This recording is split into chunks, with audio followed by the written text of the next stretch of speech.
Hello, good morning. At papakita ko naman po sa inyo yung symbol dito po sa harapan ng dashboard. Opo, hindi ko na po tatagalin. Sige po, bye-bye.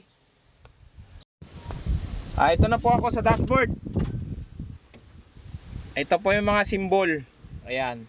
Yan, tatlo na yan. Symbol, 4. Ayan po. Ito po, tinatawag po ito na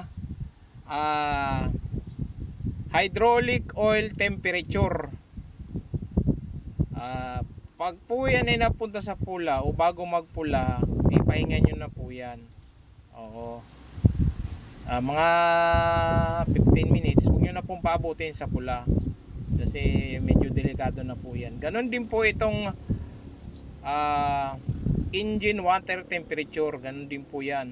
Pag nagpula po yan, malamang overheat na, pero huwag nyo na pong paabutin doon. Opo. Yan.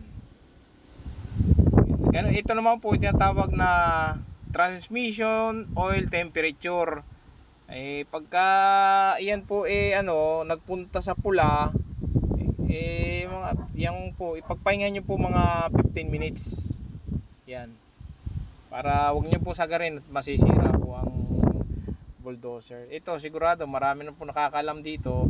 Ang tawag po rito, yan, diesel. Sa gauge po niya. Ayan, level. Mauubos na. Ayan. Ayan po. Ito po yung mga symbol. Kapag huwag nyo pong pabutin sa pula yan. O nga pagka umabot na sa 1/4, pagpahinga na po siya mga 15 to 20 minutes. Opo.